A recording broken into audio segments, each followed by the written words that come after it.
찬양하겠습니다. 찬송가 195장 하심으로 찬양하며 주님께 나아갑니다.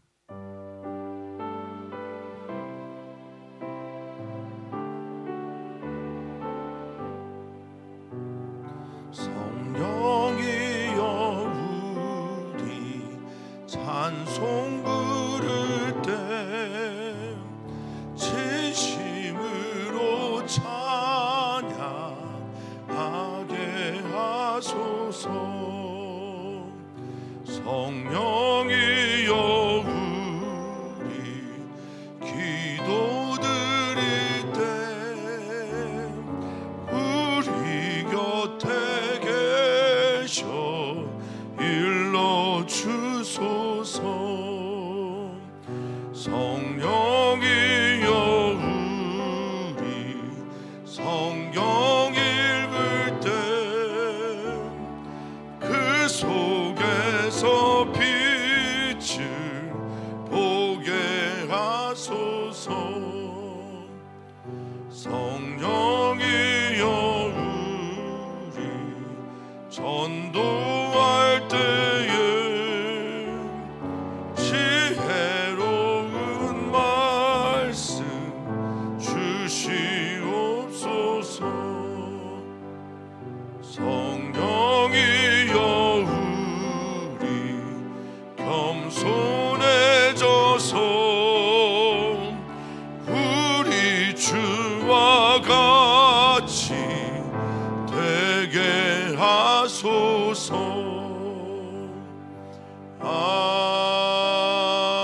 아멘.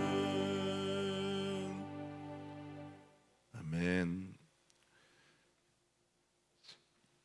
너희가 좋은 것으로 자식에게 줄 알거든 하물며 하늘 아버지께서 너희에게 좋은 것으로 주시지 않겠느냐 할 때 누가복음에서는 이 좋은 것을 성령님이라 말씀하십니다. 성령님을 구하는 우리가 되게 하여 주시고 성령님을 구하는 자들에게 마땅한 태도로 주님께 나아가게 주시옵소서. 구하는 자 그들은 갈망의 사람이며 구하는 자 그들은 겸손의 사람들입니다. 오 주님, 이 시간 우리 가운데 주님을 갈망하는 마음을 부어 주시옵소서. 성령님을 구하게 하시고 성령님 안에서 성령님 뜻대로 예수 그리스도를 향해 나아가는 우리 모두가 되게 해 주시옵소서. 오늘 말씀을 들을 때 깨달음을 주시고 말씀을 들을 때 하나님께 더욱 가까이 가는 은총을 우리에게 허락하여 주시옵소서. 감사합니다. 예수님의 이름으로 기도하옵나이다. 아멘. 아멘. 하나님 말씀 함께 봅니다. 하나님의 말씀은 고린도전서 14장 13절에서 25절까지 말씀입니다. 고린도전서 14장 13절에서 25절까지 말씀 한 목소리로 읽겠습니다. 그러므로 방언을 말하는 자는 통역하기를 기도할지니 내가 만일 방언으로 기도하면 나의 영이 기도하거니와 나의 마음은 열매를 맺지 못하리라. 그러면 어떻게 할까? 내가 영으로 기도하고 또 마음으로 기도하며 내가 영으로 찬송하고 또 마음으로 찬송하리라. 그렇지 아니하면 내가 영으로 축복할 때에 알지 못하는 처지에 있는 자가 내가 무슨 말을 하는지 알지 못하고 내 감사에 어찌 아멘 하리요. 너는 감사를 잘하였으나 그러나 다른 사람은 덕세움을 받지 못하리라. 내가 너희 모든 사람보다 방언을 더 말함으로 하나님께 감사하노라. 그러나 교회에서 내가 남을 가르치기 위하여 깨달은 마음으로 5마디 말을 하는 것이 1만마디 방언으로 말하는 것보다 나으니라. 형제들아, 지혜는 아이가 되지 말고 악에는 어린아이가 되라. 지혜에는 장성한 사람이 되라. 율법에 기록된 바 주께서 이르시되 내가 다른 방언을 말하는 자와 다른 입술로 이 백성에게 말할지라도 그들이 여전히 듣지 아니하리라 하였으니 그러므로 방언을 믿는 자들을 위하지 아니하고 믿지 아니하는 자들을 위하는 표적이나 예언은 믿지 아니하는 자들을 위하지 않고 믿는 자들을 위함이니라. 그러므로 온 교회가 함께 모여 다 방언으로 말하면 알지 못하는 자들이나 믿지 아니하는 자들이 들어와서 너희를 미쳤다 하지 아니하겠느냐. 그러나 다 예언을 하면 믿지 아니하는 자들이나 알지 못하는 자들이 들어와서 모든 사람에게 책망을 들으며 모든 사람에게 판단을 받고 그 마음에 숨은 일들이 드러나게 되므로 엎드려 하나님께 경배하며 하나님이 참으로 너희 가운데 계신다 전파하리라. 아멘. 아멘. 고린도전서 12장의 고린도 교회의 문제였을 것입니다. 은사, 또 직임, 그리고 직분에 따른 여러 가지 갈등들에 대해서 너희들에게 더 좋은 은사가 무엇인지 내가 말해주리라. 그래서 고린도전서 13장이 사랑장으로 그렇게 편지 가운데 하나님의 은혜와 사랑을 전한 사도 바울은 이제 14장에서 본격적으로 고린도 교회에서 좀 더 깊은 문제, 말의 문제죠. 기도를 방언으로 하는 문제와 또 예언에 대한 그것들을 분별하면서 편지를 보내고 있습니다. 어느 것이 더 유익인가, 어느 것이 더 좋은가, 어느 것이 옳은가, 이런 이분법적인 질문 말고요, 하나님으로부터 받은 귀한 선물을 어떻게 사용해야 좋은 것일까에 대한 질문으로 이해하시는 게 더 좋을 것 같습니다. 성령님께서 우리들을 그 필요에 따라, 이 필요는 교회의 덕을 세우는 것이고 또 자신을 세워가는 것이겠죠. 성령님께서 그 필요에 따라 우리들에게 은사를 주십니다. 이것은 하나님께서 주시는 선물입니다. 선물을 받고 마치 이것이 내 것인 양 그렇게 자랑해서도 안 되고요. 그리고 그 선물을 받고 받았는데 전혀 쓰지 않는 것도 역시 문제일 것입니다. 믿음의 문제가 생겨나겠죠. 성령님께서 주시는 선물을 감사히 겸허히 받되 또 안 써서 그분의 마음을 애달게 하지는 않으셨으면 좋겠습니다. 그래서 우리는 좀 오늘 말씀을 통해 하나님께 한 걸음 나아가면서 본은 무엇인가, 또한 말이 되어야 하는 것들은 무엇일까, 선은 어떤 것이 선일까, 후가 되어야 되는 것은 무엇인가, 우리 함께 생각해보고 묵상해 보았으면 좋겠습니다. 고린도전서 14장은 여러 은사들 중에 특별히 말과 관련된 은사들, 방언과 예언에 대한 이야기를 다루면서 앞으로 나아가고 있습니다. 이것은 하나님께서 주신 선물이기에 우리가 조금 더 이 은사를 통해서 성장하고 그리고 하나님께 가까이 가기를 사도 바울은 원하고 있고요. 교회 안에서 일어나고 있는 일들이 질서 있게 사용되기를 바라고 있습니다. 우리가 좀 난해한 구절로 여겼던 여성들이 머리에 무엇을 쓰는가, 남성들이 머리를 기르는가 등등에 대한 문제도 질서로 그 문제를 답해 나갔던 것처럼 우리 사랑하는 성도님들이 오늘의 은사의 문제를 가지고 교회의 덕과 질서를 세우는 것으로 디딤돌 삼아 더욱 성장하는 교회, 세워지는 교회, 주님의 몸된 지체로서 서로 사랑하는 그런 교회가 되기를 바라셨으면 좋겠습니다. 자, 13절은 이렇게 말을 하고 있습니다. 그러므로 방언 말하는 자 통역하기를 기도하라라고 그렇게 권유하고 있습니다. 방언은 방언이죠. 그리고 이 방언은 평소에 쓰이던 방언은 당시의 글로사라고 하는 이 방언은 다른 나라의 언어이기도 했었습니다. 사도행전 2장에 나타난 방언은 그런 것이었을 겁니다. 그런데 여기 지금 고린도 교회에 나타나고 있는 이 방언, 이것은 기도할 때 영으로 기도하는 것이다라고 말을 하고 있으니 이것은 아마도 다른 언어가 아니라 하나님과 소통되는 언어로 그렇게 보시면 되겠습니다. 방언을 말하는 자는 통역하기를 기도해야 한다라고 말하고 있습니다. 제가 이 방언을 하는 분들에게 뭐 자주는 아니지만 듣는 질문 중에 하나가 제가 뭐라고 기도하는지를 잘 모르겠어요 라고 그렇게 말을 하는데요. 좀 이 본문을 쭉 읽어 나가다 보면 방언 안에 있는 내용이 무엇인지를 사도 바울이 힌트를 줍니다. 그것은 이제 차차 읽어 나가기를 원하는데, 우리의 몸이라고 하는 것이 영만 있는 게 아니잖아요. 혼도 있지 않습니까? 마음의 영역, 지성의 영역, 혼도 있습니다. 그리고 육의 영역도 있어요. 근데 이 모든 것들이 통전적이 되어야 합니다. 영혼도 잘 돼야 되고요. 또 몸도 강건하고 잘 되어야 합니다. 사랑하는 성도님들이 그렇게 되시기를 축복합니다. 근데 이 방언만 말하면 깨달음도 없고 해석도 없고 뭐라고 말하는지도 내가 모르기 때문에 이 통전적인 몸에서 혼과 육에게는 선한 영향이 지지 못하는 겁니다.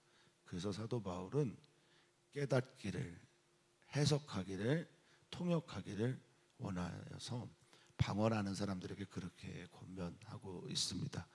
마음 가운데 주님, 제가 지금 하고 있는 기도를 무슨 기도를 하고 있는지 알고 싶습니다라고 하는, 이것도 당연히 성령께서 주시는 은사니까 그렇게 간구하면 하나님께서 그 방언에 통역하는 것을 더하시게 하실 거라 믿고 간구해라 라고 말하고 있습니다.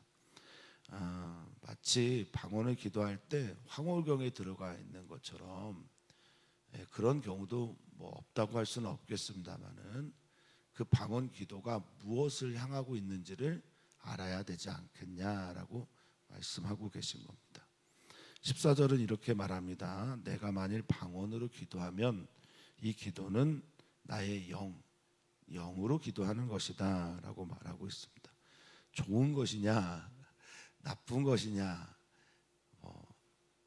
누구를 더 사랑하는 것이냐 덜 사랑하는 것이냐, 그런 내용 아니고요. 영으로만 기도하게 되면, 여기 이제 만자를 붙이는 게 조금 더 이 문장의 뉘앙스를 이해하기가 좋을 겁니다.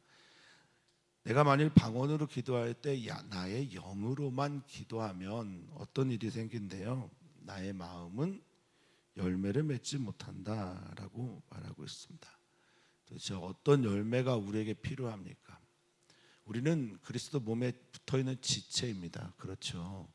포도나무와 가지는 자연스럽게 무엇을 향해 가죠? 열매를 향해 갑니다. 포도나무에 붙어있으면 포도 열매를 맺는 것이 당연하죠. 그렇습니다. 그럼 예수님의 몸에 붙어있으면 어떤 열매를 맺어야 될까요? 당연히 예수 그리스도의 열매를 맺어야죠. 작은 예수 그리스도의 삶을 살아야 하는데, 영으로만 기도하고 마음이 전혀 깨닫지 못하니까 우리의 몸은 그냥 상관없는 사람처럼 이렇게 분리가 되어 있는 것 같은 느낌을 갖는다는 거예요. 근데 이 신앙생활에서도 이건 매우 중요한 질문입니다. 주일의 그 예배 시간에는 그리스도인인데 나머지 6일 그리고 주일 예배 이후의 시간이 그리스도인이 아닌 삶을 산다면 그것을 과연 열매라고 할 수 있을까? 이런 우리가 고민하는 것처럼 지금 이 질문도 바로 그런 것이라 할 수 있겠습니다. 자, 이제 15절부터 바울 사도는 이 방언 기도의 내용이 대충 무엇인지를 통역을 통해서 알지 않아도 우리가 알 수 있도록 설명을 하고 있습니다. 자, 15절입니다. 그러면 어떻게 할까? 이 질문이 매우 중요한 질문이에요. 우리가 어떻게 해야 하는가? 그냥 방언 기도만 하면 되는 것인가? 아니면 좀 더 주님께 가까이 나아가기를 너희가 원하는가? 이 질문을 하고 있는 거죠. 어떻게 할까? 내가 영으로 기도하고 그리고 마음으로도 기도해야 되지 않겠냐 이렇게 물어보고 있습니다. 영으로 기도하는 것 보면 그러면 내가 방언으로 기도한다는 건 영으로 주님께 가까이 프로시코마이니까요 원하다 바라다라는 뜻을 가지고 있잖아요. 기도의 가장 기본적인 뜻은 주님을 향한 갈망입니다. 그러면 내 영이 주님을 갈망하는 것 그것은 참 좋은 것인데 마음 내 혼 여기 이제 이것은 누스라고 써 있는데 누스는 깨달음이고 지성입니다. 알미입니다. 그러니까 내가 내 마음은 기도하지 않는다면 이게 너희에게 유익이겠냐? 물론 유익이지만 보다 더 깊은 유익을 추구했으면 좋겠다라는 겁니다. 일단 방언은 기도라는 거죠. 주님에 대한 갈망이죠. 두 번째, 내가 영으로 찬송한다. 그러면 방언으로 기도할 때 우리가 뭘 한다는 겁니까? 주님을 찬양한다라는 겁니다. 저도 뭐 하나님께서 주시는 은사이니 가끔 정말 제 기도를 방언 기도를 통역하게 될 때가 있고 또 다른 성도님들의 기도가 통역이 되어질 때가 있기도 합니다. 그럼 대부분 뭐냐? 지금 여기서 말하는 것처럼 하나님을 향한 찬양이 많습니다. 이 찬양하는 겁니다. 그것 영으로만 찬양하는 게 아니라 내 깨달은 마음 가지고 찬양하는 걸 기뻐하지 않겠느냐라고 하는 겁니다. 또한 이 방언 기도 안에 중보 기도도 굉장히 많습니다. 그래서 16절 내가 영으로 축복할 때 알지 못하는 처지에 있는 자가 내가 무슨 말을 하는지 알지 못하고 내 감사에 어찌 아멘하겠냐라고 말하고 있습니다. 그렇다니 이 방언 기도 안에는 또 무엇이 있다는 겁니까? 누군가를 축복하는 기도가 있다라는 거지 않습니까? 근데 축복하는 기도를 아무도 알지 못해요. 대상이 듣지를 못해요. 그러면 그 사람이 너의 하는 그 기도에 어떻게 아멘하고 감사하고 알 수 있겠냐라는 이야기를 하는 겁니다. 방언을 한다라고 하는 것은 나의 영으로 또 알지 못하는 언어로 하나님께 올려드리는 기도와 소통이며 하나님을 향한 찬양이며 때로는 중보 기도인데요. 그것을 필요한 대상들이 알지 못하게 될 때 그것이 어떻게 덕세움이 될 수 있겠느냐라고 물어보고 있는 겁니다. 우리가 여기서 다시 한번 또 생각해 봐야 될 건 역시 고린도전서 13장입니다. 사랑한다고 말을 하는데 사랑을 듣지 못해요. 그가 나를 어떤 사랑으로 표현하고 있는데 그것을 깨닫지 못하는 겁니다. 그런 우가 교회 안에 있어서 되겠냐라는 사도 바울의 반문이 아닌가 싶습니다. 너는 감사를 잘하였다. 하나님께 감사하고 찬양하고 올려드렸는데 다른 사람들은 덕세움을 받지 못한다라고 말하고 있어요. 내가 너희 모든 사람보다 방언을 더 말하노니 하나님께 감사한다. 사도 바울은 언어의 다른 언어로서의 방언뿐만 아니라 하나님 앞에서의 기도로서의 방언도 고린도 교회에서 했던 것으로 보입니다. 그래서 나는 감사한다. 그러나 이건 바울의 말이죠. 그리고 그들이 좀 깨달았으면 하는 말이기도 합니다. 사랑하는 마음으로 이것은 저의 덧붙임입니다. 그러나 너희가 사랑하는 마음으로 남을 가르치기 위하여 깨달은 마음으로 5마디 말을 하는 것이 그래서 한 사람이라도 더 주님께 가까이 가게 초대하고 한 영혼이라도 주님을 깊이 하라. 그래서 방언 참 좋은 은사입니다만 그것을 부정하지도 않고 하지 않는 것도 아닙니다만 교회가 무엇을 위해 존재하고 있는지를 다시 한번 이 본이 무엇인지를 생각해 보자. 그리고 선이 무엇인지를 좀 우리가 돌아보자라고 말하고 있는 겁니다. 그래서 여기에 사랑하는 마음으로 남을 가르치는 그때 깨닫는 그 은혜가 있다고 하면 나는 개인적으로 바울 사도의 개인적인 표현입니다만 1만 마디 방언으로 말하는 것보다 더 좋겠다, 낫다라고 말하고 있습니다. 여기 이제 바울 사도가 중요하게 생각하는 것이 덕세움이잖아요. 세워나가다라는 겁니다.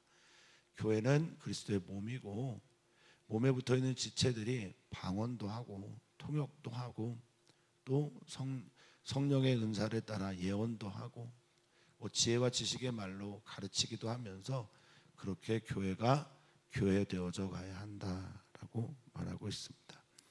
지혜는 아이가 되면 안 된다라고 말하고 있습니다. 이 지혜는 프렌이라고 하는 헬라어인데요. 주로 이제 깨달음입니다.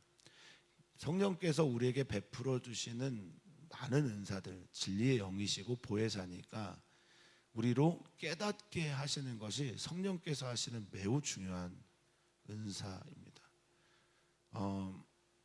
제가 이제 가끔 설교를 좀 어렵게, 의도적인 건 아닙니다만 어려운 주제이기에 어렵게 할 수밖에 없을 때가 있습니다. 그런데 제가 지난 주일에 저는 어려운 주제라고 생각을 했는데 청소년 교회 어떤 아이 중에 하나가 처음에는 이렇게 정자세로 듣다가 설교를 하면 할수록 몸을 앞으로 쭉 빼면서 듣는 거예요. 이제 1학년인데 뭘 제 친구가 알아듣나? 이런 느낌이 들었는데 눈빛과 그 몸의 태도가 정말 놀라울 정도였습니다. 성령께서 하시는 거라 저는 믿습니다. 성령님께서 그 아이에게 듣는 마음을 주셨고 듣는 마음에 더하기 깨닫게 해주신 게 아닐까. 들려오니까 몸이 앞으로 쭉 나오더라고요. 놀라웠습니다. 그리고 감사했습니다. 어떤 말의 어려움보다는 그 말을 통해서 전해오는 깨달음을 우리 성령님께서 우리 사랑하는 성도님들에게 더하시기를 소망합니다. 여기 20절에 있는 지혜라고 하는 이 말, 그냥 인간의 말을 깨닫는 그런 것 아니겠죠.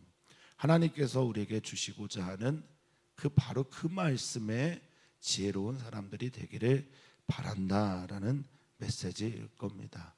악에는 그렇다면 무엇입니까? 나쁨, 악행, 악독 등의 일들에는 미숙한 아이가 되어야 되겠죠. 관심 없는 아이가 되겠죠. 그래서 지혜를 통해서 장성한 사람이 되라라고 말하고 있습니다. 저는 이 설교를 하면서 좀 염려되는 게 있습니다. 그럼 이제 방언은 뭐야? 그러면 지혜, 예언만 종료한 거야? 이것도 역시 아닙니다. 하나님께서 사랑하시기 때문에 주시는 은사들을 통해서 주님께 가까이 가는 것, 이것만을 바라고 있습니다. 자, 이사야서 28장 11절 12절에 있는 말씀을 사도 바울은 인용해서 율법에 기록된 그 말, 주님께서 하셨던 말씀인데 이스라엘 백성들이 하도 안 들으니까 내가 다른 방언을 말하는 자 다른 입술로 백성에게 말한다. 얼마나 신비해요. 놀랍습니까? 그때 당시에 이스라엘 백성들의 사고 안에는 그들의 하나님은 그들만의 하나님으로 여기고 있었거든요. 물론 그것을 뛰어넘는 선지자들도 계셨지만요. 근데 그런 하나님께서 다른 사람들의 말로 전하야 얼마나 신비하고 놀랍습니까? 다른 이들이 하나님을 고백하는데 그래도 그들이 듣지 않았다라고 말을 했던 것처럼 방언은 무엇이냐? 믿지 않는 자들을 위해서 매우 중요한 것입니다. 믿지 않다가 믿는 사람이 된 사람들 중에 방언을 하는 사람들이 꽤 많습니다. 그러니까 하나님에 대한 살아계심에 또 하나님을 향한 믿음의 변화가 방언을 통해서 일어나는 분들이 꽤 많습니다. 그러니까 이거는 믿지 아니하는 자들을 위한 표적이라는 거죠. 그래서 이 방언이 그렇다라고 말하고, 예언은 그럼 어떻습니까? 예언은 여기서 이제 깨달음을 주고 지혜를 주는 예언은 믿는 자들을 위함이다라고 말하고 있습니다. 그러니까 교회 안에는, 교회의 지향은 믿지 않는 사람들을 전도하는 것인데 교회 안에 들어온 사람들은 믿음이 주님께 더 가까이 가고 또 성장하기 위함인 것이니 예언은 믿는 자들을 위한 것이다라고 덧붙이는 겁니다. 그런데 너희가 한번 생각해 보자. 교회에 들어왔는데 믿지 않은 사람들이 들어왔어요. 믿으려고. 그리고 믿음을 가지고 교회에 온 거예요. 저희들은 이런 생각을 가끔 합니다. 저는 어떤 생각이냐면 그냥 교회만 와라라고 하면 그들이 교회로 올까? 요즘 시대에 특히. 그런데 교회가 어떤 곳인지 대략 알고 오는 분들이 많은 이 시대에 비해서 초대교회 시절에는 어땠을 것 같습니까? 교회는 그야말로 그냥 변방 중에 변방에 있는 작은 기관에 불과했어요. 그들이 교회를 나온다라고 하는 건 믿음의 결단을 가지고 나오는 거예요. 그런데 뭐 딱 막상 딱 와보니까 믿음을 가지고 교회를 왔는데 교회가 함께 모여 다 방언을 말하는 거예요. 뭐 방송에도 나오기도 하고 사람들이 많이 비판하기도 비난하기도 하는 내용이기도 합니다만 다 방언을 하는 거예요. 그러면 이거에 대해서 전 이해가 없는 알지 못하는 사람들, 믿지 않는 사람들은 뭐라고 말하겠습니까? 23절에 미쳤다라고 말하지 않겠냐는 거예요. 마이노마이라는 헬라어인데요. 이 마이노마이라는 헬라어는 기본적으로 열망, 갈망에서 오는 거예요. 그러니까 이게 신비주의가 강했던 고린도 교회, 고린도 지역에서 있었던 일들입니다. 물론 종교는 다 신비적입니다. 나를 초월하게 하는 거고 나를 초월하게 하는 일들이 찾아오니까 당연히 신비잖아요. 그런데 이 신비를 경험한 사람들이 굉장히 이성적으로 깨달음을 주는 믿음의 세계로 저들을 초대해 나가야 합니다. 보이지 않는 세계의 것들을 경험한 사람들이 보이지 않는 세계에 계속 머물러 있으면 이 보이는 게 다인 사람들에게 설득할 수가 없습니다. 신비로운 경험을 한 사람들은 더 겸손해야 되고 신비로운 경험을 한 사람들은 더 사랑이 충만해야 합니다. 신비로운 경험을 한 사람들은 더 배려할 수 있어야 합니다. 교회는 그래야 합니다. 교회는 목적이 분명하거든요. 사람 살리는 것, 사람 세우는 것, 하나님께 영광을 돌리는 것, 하나님이 어떤 분인지를 드러내는 곳, 그런 곳이어야 합니다. 그러니 사람들이 들어왔을 때 미쳤다 한다라고 하면 그들이 다시 교회에 들어올 수 있겠냐라고 하는 사도 바울의 또 다른 질문이라는 겁니다. 내가 저렇게 되고 싶어야 교회에 들어올 거 아니에요. 그런데 교회에 있는 사람들이 나이스하지 않습니다. 젠틀하지 않아요. 교회에 있는 사람들이 겸허하지 않습니다. 누가 저 사람처럼 되고 싶어 하겠습니까? 그러나 다 예언을 하면 믿지 아니하는 자들이나 알지 못하는 자들이 들어옵니다. 예언은 프로페테이아라는 말이죠. 이것은 지혜를 향한 말이고 깨달음을 향한 말이기도 합니다. 그리고 프로에 대신하여 라는 말이 있으니까 주님을 대신하여 하는 그 말 안에는 예언은 사람들이 들어와서 그 예언의 말씀을 통해 뭐 설교나 기도나 이것도 다 예언이 들어간다 저는 믿어요. 또는 찬양 인도도 그렇습니다. 그러니까 이것들을 통해서 들어온 그들이 책망을 받습니다. 이 책망이라고 하는 단어가 엘렌코라는 단어인데요. 어원적인 뜻은 빛으로 가져오다라는 겁니다. 빛으로 인도하다는 뜻입니다. 이건 무슨 말입니까? 하나님의 말씀을 듣고 빛을 향해 나오는 거예요. 그때 책망을 받는 거예요. 깨달음이 생기는 거죠. 그리고 모든 사람들에게 아나크리노 판단을 받습니다. 내가 어떤 존재구나, 어떤 사람이구나라는 것들이 하나님 앞에 드러나서 하나님께 정죄함을 받는, 그리고 그 마음에 숨은 일들이 드러나게 되는 거야. 하나님께서 그 마음에 깊이 있는 문제들을 드러내게 하시니 어떻게 하게 될까요? 방언도 하나님을 믿지 않는 사람들을 위한 표적이 된다면 예언도 역시 하나님께 그들이 엎드리고 뭐 하게 됩니까? 찬양하게 되지 않겠냐라는 겁니다. 그리고 마지막 이 문장 참으로부터 하나님이 참으로 너희 가운데 계신다. 이게 오늘 우리 교회의 기도 제목이 되었으면 좋겠어요. 방언도 좋고 통역도 좋고 예언도 좋습니다. 지혜와 지식과 권능과 치료도 좋습니다. 영들을 분별하고 능력을 행하는 것도 감사한 일입니다. 그런데 이 일들을 통해서 우리 교회가 지향해야 될 가장 중요한 말은 무엇입니까? 하나님이 참으로 너희 가운데 계신다라는 것입니다. 그 은혜가, 그 고백이 우리 입으로뿐만 아니라 믿지 않는 다른 분들을 통해서 드러나게 되기를 소망합니다. 감사하게도 2주 연속 낯선 분들이 교회에 오셔서 예배를 하셨어요. 우리 교회에 다녀가신 분들이 야, 이 교회에서 내가 하나님의 살아계심을 예배 가운데 봤구나, 느끼는구나 라고 하실까? 아니면 이 교회 좀 이상해 라고 하실까? 그것은 우리들이 어떤 삶을 교회 안에서 주님의 몸에 붙어 있어서 하는지의 여부에 따라 결정 짓는 게 아닌가 싶습니다.